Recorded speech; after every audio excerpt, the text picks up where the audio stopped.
Day 2 of full pads is completed here at the Carolina Panthers training camp, and just like it has been through the entirety of camp to this point, it was back and forth between the offense and the defense. But head coach Dave Canales said that two things have stood out to him so far. It's the effort and the competition.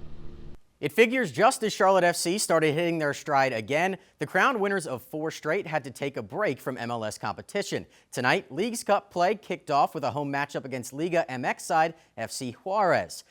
2 days of training camp are completed here in the Queen City, and the name of the game so far is competition. Whether it's battling for a starting role or even just to make the 53-man roster, competition has been all over this practice field, and specifically in the wide receiver room. There's a question about how many of those guys will actually make the active roster. Welcome in, everybody, to week 26 of Around the Track. Andrew Watson with you, and the drama is about to unfold at Richmond. The playoffs are knocking, and the space to get in at any level of NASCAR is slim. One of the guys slightly above the cut line is on the show today. RFK Racing's driver of the 17, Chris Buescher, is in Garage Confidential. Plus, one of the most connected people in the garages, NASCAR's writer for The Athletic, Jeff Gluck, calls in from the track. Don't spin your wheels. Let's hit it.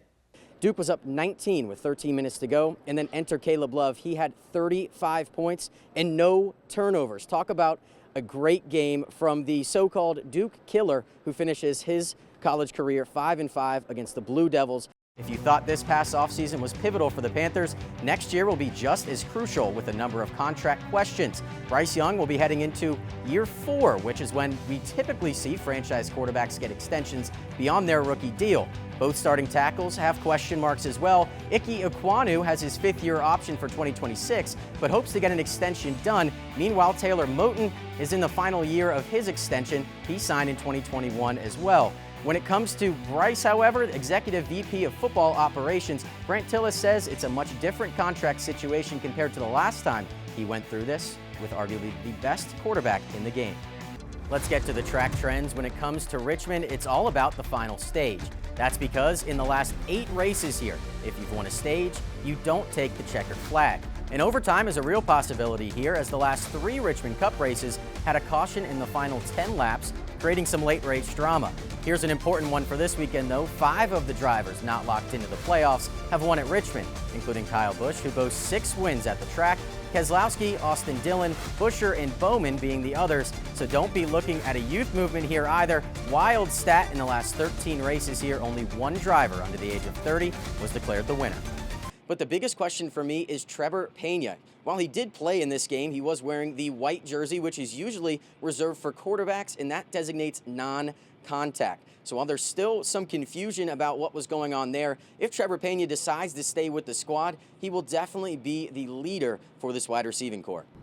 The wait for college football's return is almost over. In fact, it's only 32 days away, which means that the ACC kickoff event is back here in the Queen City. And just like the landscape of college football has changed over the past year, the ACC is also implementing 2 new rules on field storming and injury reports in hopes to modernize player safety in the conference.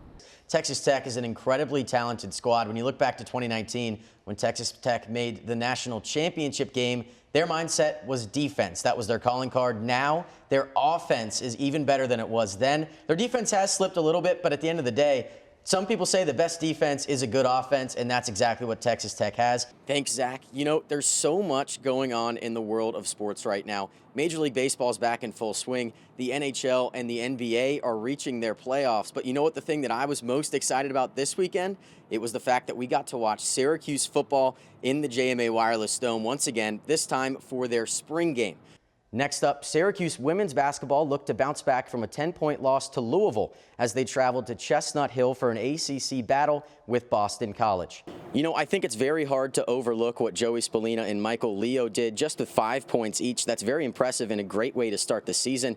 But the way that head coach Gary Gait put it is it was all on the defensive unit as a whole today. They gave up 5 goals. Only one of them, however, came when it was 6-on-6. The other 2 were either in a man-up situation for Jacksonville or they were in transition. So if they can keep that momentum going on the defensive end, I think they're going to be very hard to beat the rest of the year. First, after the majority of the Syracuse men's basketball team entered their names into the transfer portal, head coach Red Autry made his first splash and signed his first recruit from the portal. His name, William Kyle III. Leading off first with the biggest game of them all, the Super Bowl. Patrick Mahomes and the Kansas City Chiefs were looking for the first ever three-peat in the Super Bowl era, while Jalen Hurts and the Eagles looked to avenge the loss to the Chiefs from Super Bowl 57 back in 2023.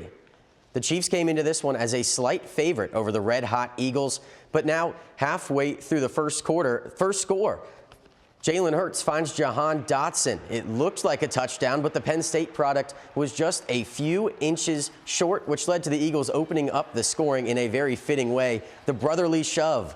Eagles take the early lead 7-0.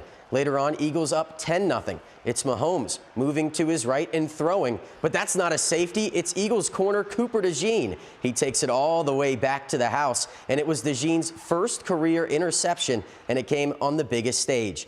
Now the Eagles looking to put it away late in the third. Hurts goes down the field and finds Devontae Smith for the touchdown. The Eagles will now take the final knee and win Super Bowl 59 in dominating fashion, 40-22. And after Nick Sirianni faced a lot of doubt early in the season, bringing the Lombardi Trophy back to Philadelphia will definitely silence his doubters. Day 4 of training camp is complete here in the Queen City, and while it was family day, the Panthers also welcomed back Derek Brown, who missed the first couple of days of camp for a very good reason, as he was welcoming a new member of the Brown family. My daughter came in the world the other day, and very excited to have her. So, it was a long time in the hospital, but, very excited. Wife and daughter at home healthy, so that's all I can ask for. While this week has been busy for Brown, Saturday was the first day that the former Pro Bowler has reported to training camp this season. And after a Week 1 injury in 2024 sidelined Brown for almost the entirety of last year, he says that he's been working almost every single day in the offseason to get back to that top tier. I'm as motivated as always. I got a chip on my shoulder. Being gone for a year, it sucks.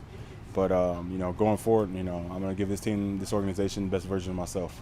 Another player who missed all of last season is Hunter Renfrow. The former Raider did not play last season because of the autoimmune condition ulcerative colitis. But now in the Queen City, head coach Dave Canales thinks that Renfrow looks healthy and just like the player that he remembers. Everyone who's watched football over the last, 4 or 5 years remembers what he looks like, and he's really playing at top form right now. I'm really excited to have him here. And it's a great story, that's unfolding right in front of our eyes. So it's really exciting to see him playing out there. The Panthers will have a day off tomorrow, and then the good stuff starts on Monday when they'll come back in full pads. Outside of Bank of America Stadium, Andrew Watson, Queen City News.